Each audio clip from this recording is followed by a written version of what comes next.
This video was made possible thanks to your support on Patreon. Subscribe on Patreon for early access to videos and additional content.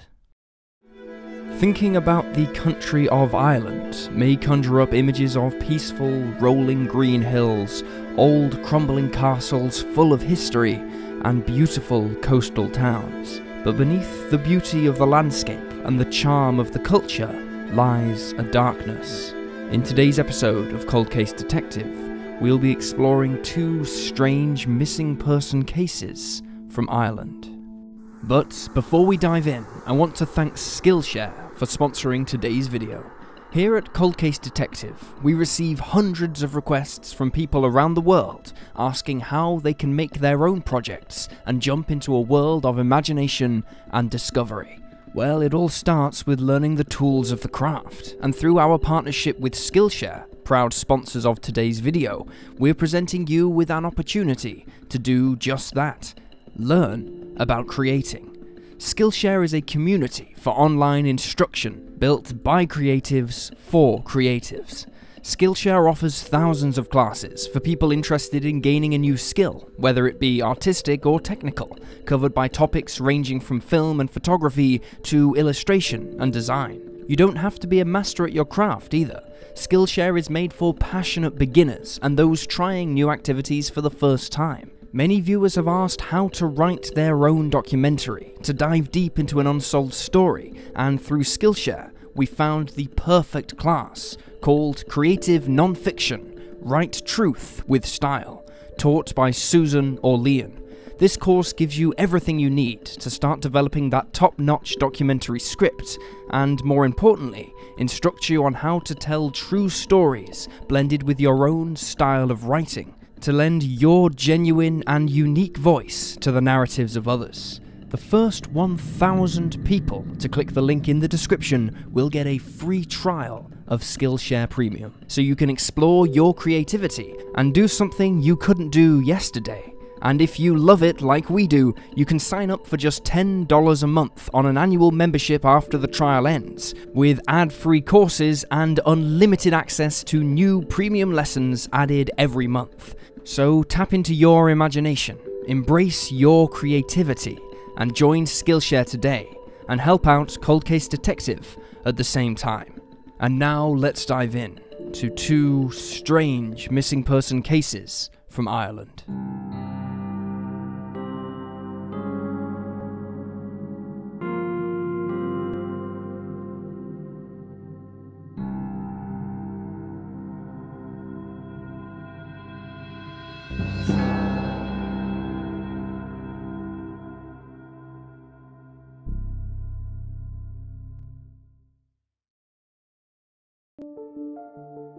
Conor and Sheila Dwyer. The sudden vanishing of a married couple from County Cork in 1991 has baffled both amateur detectives and local authorities alike. The bizarre disappearance occurred almost 30 years ago, but still, there are no answers in this extremely cold case. Conor and Sheila Dwyer lived and worked in Fermoy, County Cork in 1991. Conor, 63, had previously been employed as a plumber and handyman, but had most recently taken up work as a chauffeur for a wealthy German businessman named Fritz Wolf, who was holidaying in a nearby village. According to reports, Conor was having the time of his life in this occupation, as it allowed him to drive the flashy cars he had been dreaming of owning since he was just a child. Their neighbourhood was not the most affluent, meaning neighbours didn't miss the shiny Rolls Royce that sometimes sat at the front of their house. It wasn't subtle, and it stuck out like a sore thumb. While Conor was in his element with his new career path, Sheila, 61, was a homemaker. The couple's two grown children had since left the nest, both choosing to move to England, but Sheila kept herself busy throughout the day with cooking, errand running, and other household tasks. Friends and neighbours noted that she was always well dressed and made a consistent effort with her appearance. Nothing seemed amiss in the pair's life when they suddenly stopped answering their telephone and vanished one day from their home without a trace. Conor and Sheila were last seen attending a funeral at St. Patrick's Church in Fermoy on April 30th, 1991. The church was just 100 meters from the couple's Chapel Hill home, and they made it back safely. That evening, Sheila spoke with one of her sisters on the phone. It is unclear when exactly the Dwyers vanished. The last time anyone spoke to the couple was on May 1st, when, again, one of Sheila's sisters spoke to her on the phone, but subsequent calls to the residence went unanswered. There are conflicting reports about when the couple were reported missing. Some sources say May 19th, while others say May 22nd. Either way, it's clear there is a gap of around 3 weeks in which the pair's movements are not accounted for. It's unclear why nobody reported the couple missing, not friends, nor family, nor neighbours during that time. One of the Dwyer's children, also named Conor, said he had last spoken to his parents on St. Patrick's Day, March 17th. He reported that nothing had seen amiss with the couple. The Dwyers were finally reported missing when one of Sheila's sisters went to the home after failing to contact either half of the couple. She was met with a silent, empty house, and she alerted the local authorities. When the Garda arrived on the scene, they immediately began to investigate. Nothing seemed out of place, and nothing was missing. There were no signs of a struggle or forced entry. The couple's personal belongings, including clothes and passports, were found in the home. A biscuit tin kept in the house still contained around €2,100. The only thing the Garda couldn't locate was the couple themselves and their car, a white Toyota with the registration plate 5797ZT. In the years since their disappearance, no trace of the Dwyers has ever been found. Their bank accounts have never been accessed, and their car has never been located. Since the River Blackwater runs through the town, authorities conducted an exhaustive search of the water and the surrounding countryside, all to no avail. Shortly after their vanishing, Interpol was alerted and ferry records were combed through for any sign of either the couple's car or their presence on any of the ships. But once again, this lead was a dead end, and no sign of the Dwyers was found. Although there have been no confirmed sightings of the couple since 1991, several witnesses stepped forward in the years following their disappearance, claiming to have seen them alive and well. One local woman believed she had seen the pair in their car stopped at a set of traffic lights in Fermoy, just shortly after the couple were thought to have vanished.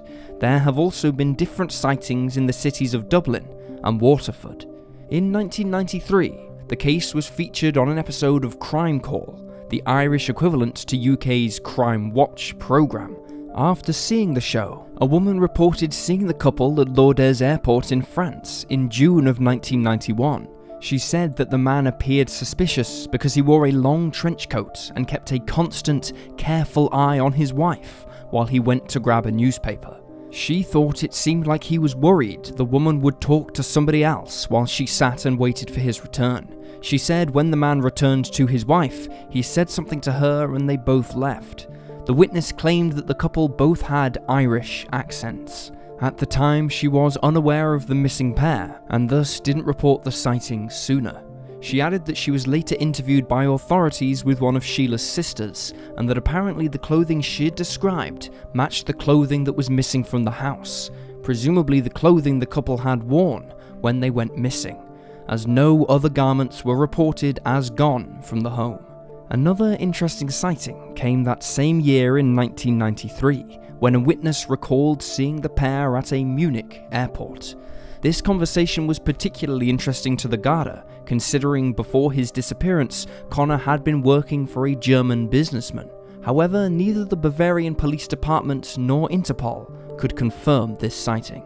Another unclear detail in the couple's case was whether or not Conor was working for Fritz Wolff at the time of his vanishing, or if he had stopped, perhaps because Wolff had returned to Germany.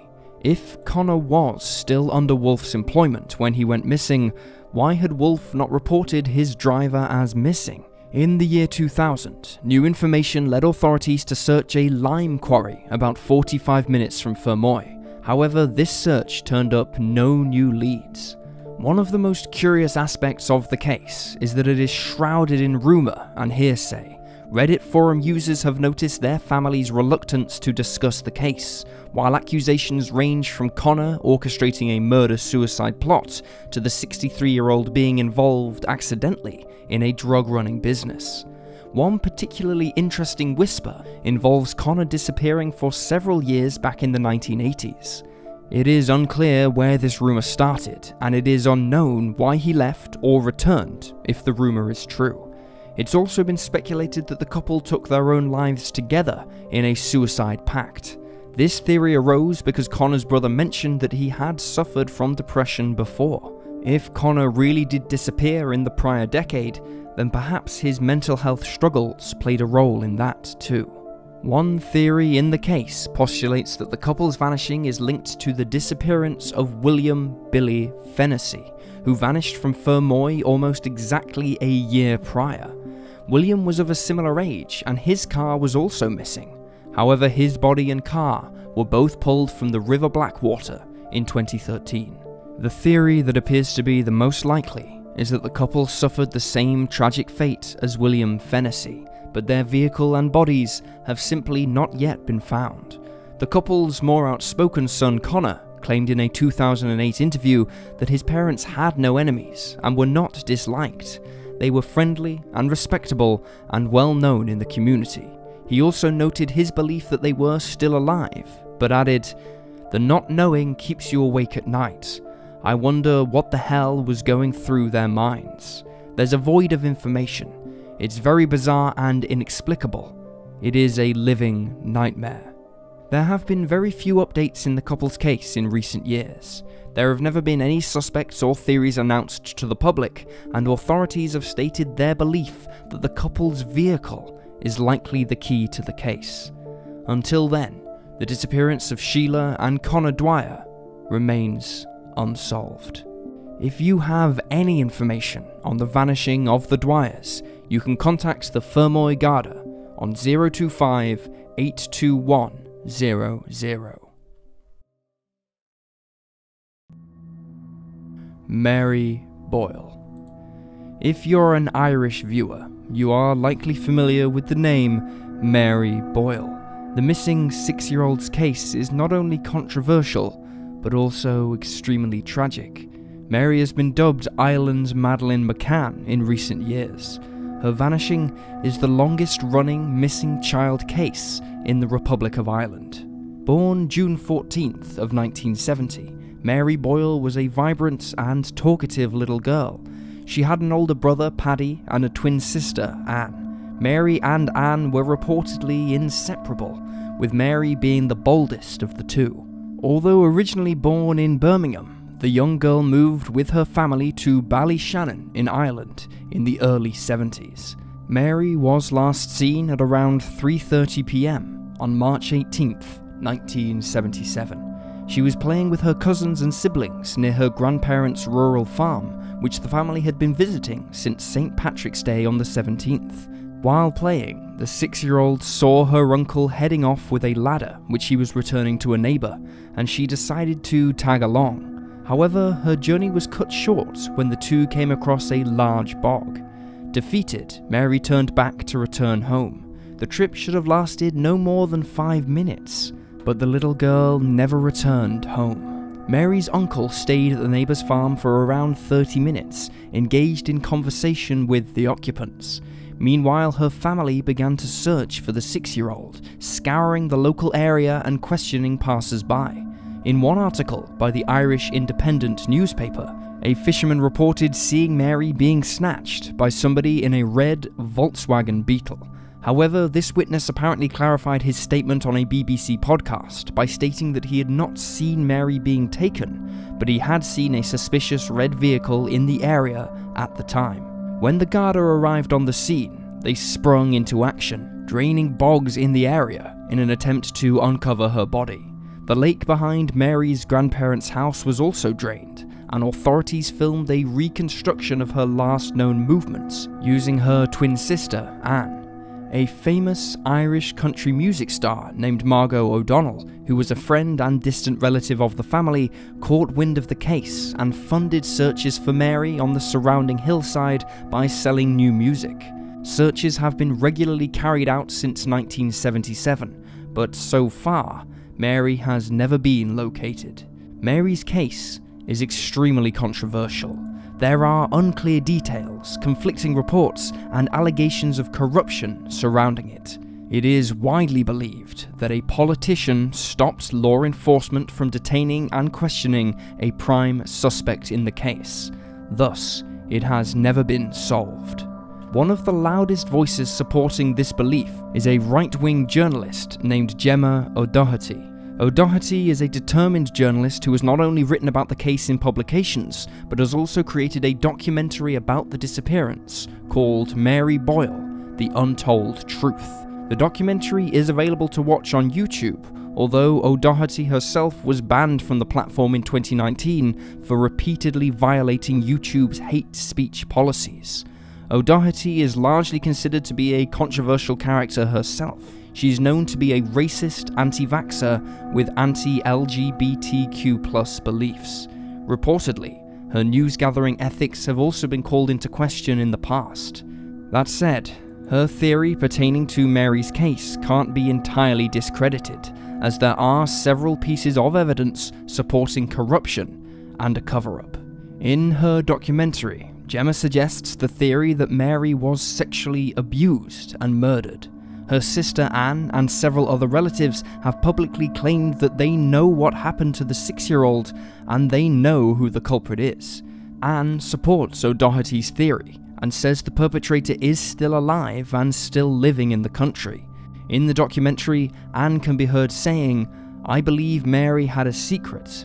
I believe Mary had to be killed to stop her telling." However, this claim has not come without a cost. Anne no longer speaks to her mother, and the Boyle family is largely divided as a result of their split beliefs. In 2016, the twins' mother, also called Anne, called the appeals the most ridiculous carry-on I have ever seen in my life. Margot O'Donnell recalled asking the politician, the one who allegedly stopped the interview with the prime suspect, if he had done such a thing. The politician denied any involvement and branded Margot a bare-faced liar. The initial suspect was released without charge and does not appear to have ever been named in any newspaper reports. According to O'Doherty, the politician was not only friends with the suspect, but also had a good relationship with the superintendent who was in charge of the case. A detective sergeant named Aidan Murray has also confirmed that he was close to a confession from the prime suspect when a superior officer ordered him to rein it in.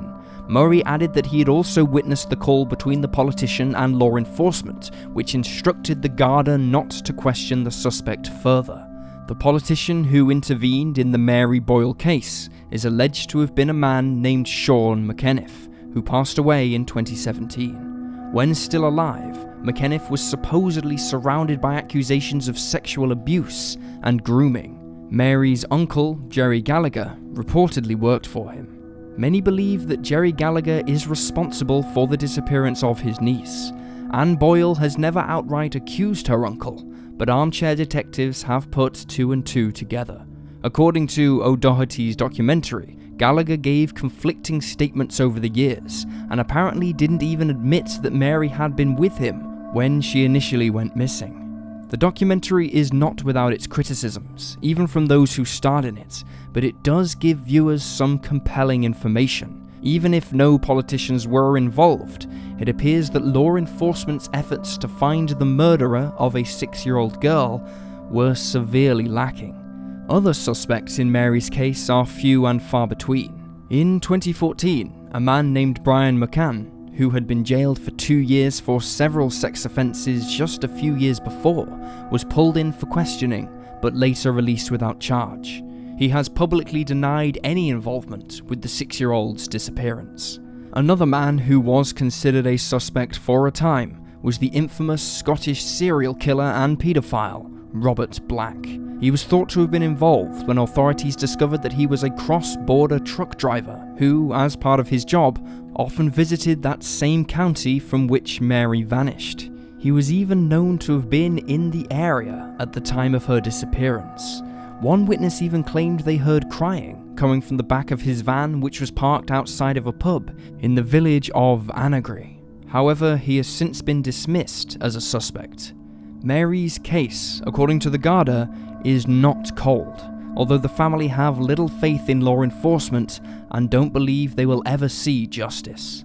In 2018, a silent protest was held outside the coroner's office in the town of Stranola. Participants aimed to force the coroner to hold an inquest into Mary's disappearance, allowing key witnesses to be interviewed on the public record for the first time. Protesters also handed in a petition with 10,000 signatures, demanding an inquest be held. This does not appear to have been successful, however. There are claims that Mary's mother has continually denied any inquests into the 6-year-old's disappearance. There are many theories in Mary's case. Most believe that Jerry Gallagher was involved and that O'Doherty's cover-up theory is truthful. Others have pointed to the suspicious actions of Mary's mother and suggested that the parents helped cover up the crime in some way. It's also been postulated that the 6-year-old was involved in an accident, but nobody wanted to admit it, or that perhaps Mary never even left the cottage at all, suggesting she was killed in the home. Mary's father passed away in a fishing accident in 2005. The rest of the family remains split by their opinions on what really happened to the little girl. To this day, her case is still unsolved. And there you have the facts. Please leave a comment down below with your own theories and speculations, and remember to like this video and subscribe to support the channel. You can also support us on Patreon for access to behind-the-scenes content and the chance to have your hometown featured in an upcoming Cold Case episode. Thank you for watching. Stay alert, stay safe, and I'll see you next time.